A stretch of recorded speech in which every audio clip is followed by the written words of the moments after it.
Hello everyone, welcome back to my channel. My name is Rin. Thank you so much for clicking on this video. How are you doing? I'm doing good, thank you for asking. Today, let's start an actual watercolor sketchbook together. I've been talking about getting one of these for quite a while, like fully admitting I needed to buy one so I could paint on watercolor paper more often. And I finally did. I will link this one down in the description below in case you end up being interested in it. But in this video, I just wanted to test it out, see what my first impressions of it are. This sketchbook is 100% cotton and cold pressed watercolor paper.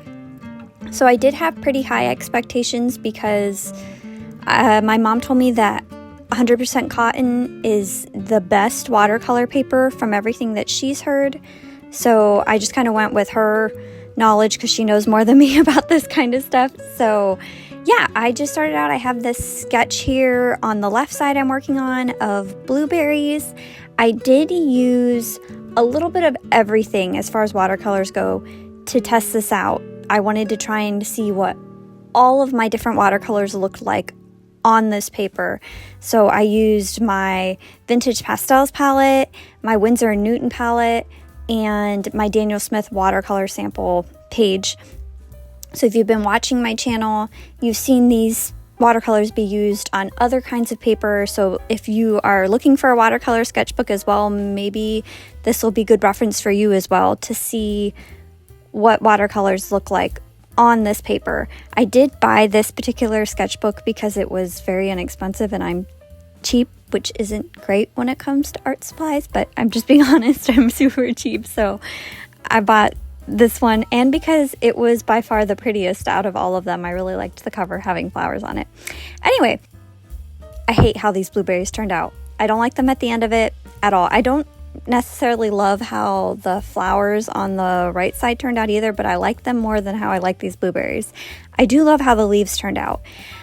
I feel like my watercolors are actually more vibrant maybe on my Paul Rubens watercolor paper that I have been using more recently, and like my illustration of the pond with the ducks and the windmill, and then the other one of the fish in the pond.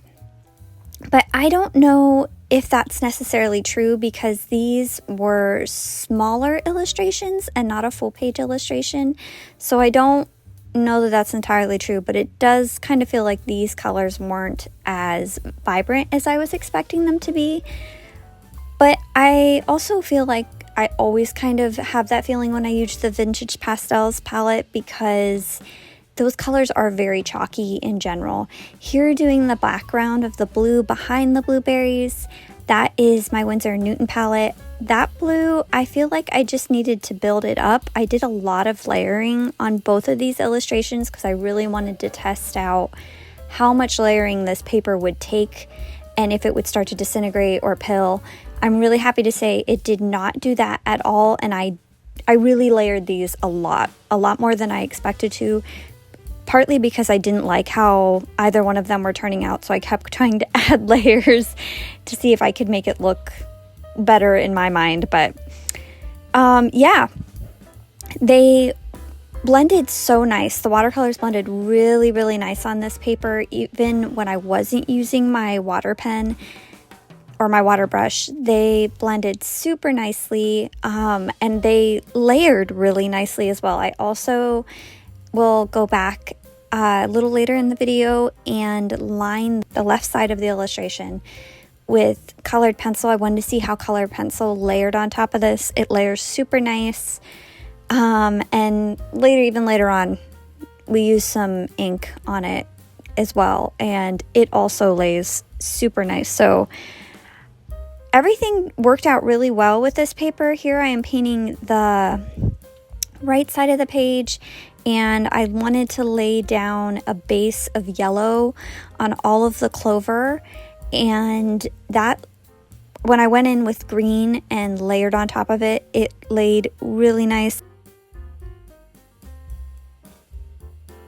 I like how this side of the page turned out a lot better than how I like how the blueberries turned out. I don't know if it's because I had already painted tulips and I just stuck to the same color palette that I had already done once before, so I felt comfortable and confident with how these looked, or with what I was doing, I guess. I felt like through a lot of this painting, I didn't like know what I was doing for some reason. I don't know why. It's like I forgot how to paint. I don't know. If you're an artist, you probably have experienced this, where you feel like your art skills like on a upward climb and you're like doing really good, and then like you hit this spot where it feels like you like slide downhill. That's how this felt for me. Like, I feel like by the time I'm done with these paintings, like I regressed in my paint skills somehow. I don't know. They just don't look as good as everything else I'd been painting lately, to me anyway. But I don't know if that's partly too because I've been really pushing myself to paint things I didn't think I was capable of. And with this page, I very much just kind of played it safe and just painted things that I knew how to paint, I thought anyway. Just because I really wanted to focus on how this paper was going to hold up, and I wanted to be able to have a good idea of what I was doing.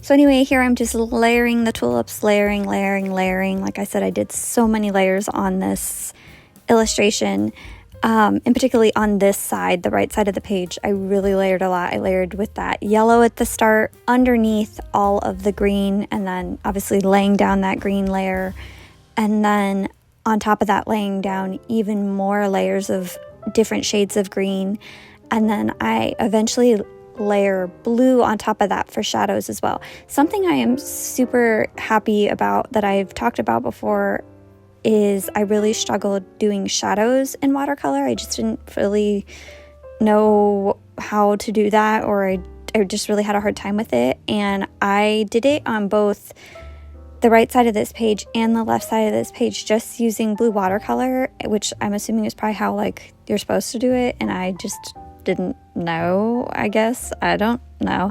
It looks great. I love how it turned out. It looks great to me. I don't know, maybe to somebody else it doesn't look great, but like to me it looks great. I love how it turned out. I really want to incorporate doing this in like all of my watercolor illustrations now.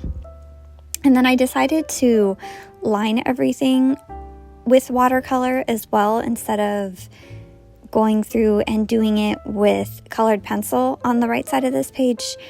And I do end up, like I said, going back in with ink and actually lining over all this stuff again anyway.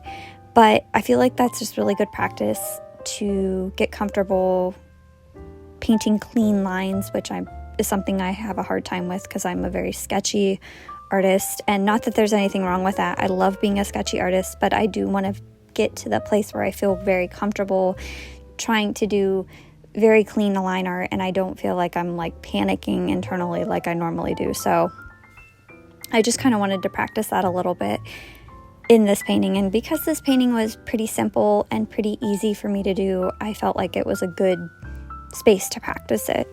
And I did at first lay down some watercolor for the background of this illustration. I decided afterwards I wanted to add the ink. I was planning on just leaving it as watercolor at first, but here I am going in and lining the left side of the page with my colored pencils like I always do. Yeah, just like I said, to see how they lay on top. They laid really nicely. I was really happy with how they looked, also how comfortable it was to use them on top of it. I love working with colored pencils. I recently just did a little page in one of my other sketchbooks of like food illustrations with just colored pencils, and it was just so enjoyable and so relaxing to do.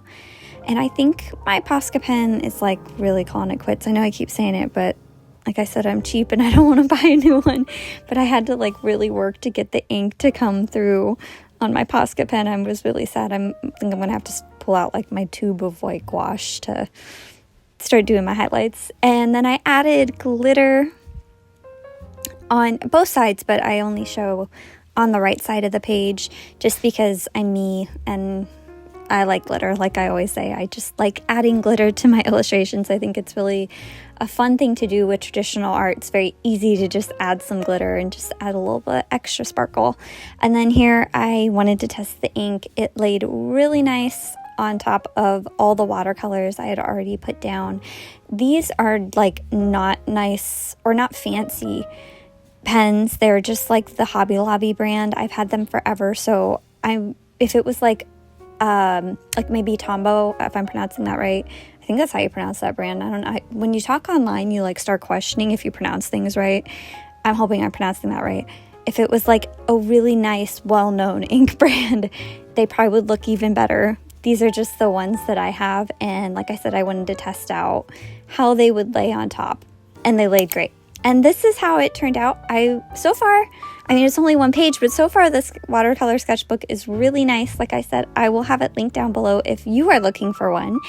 If you're still watching, thank you so much. I really appreciate you watching to the end of the video, and I will see you in the next one. Remember to be kind and stay cozy. Bye!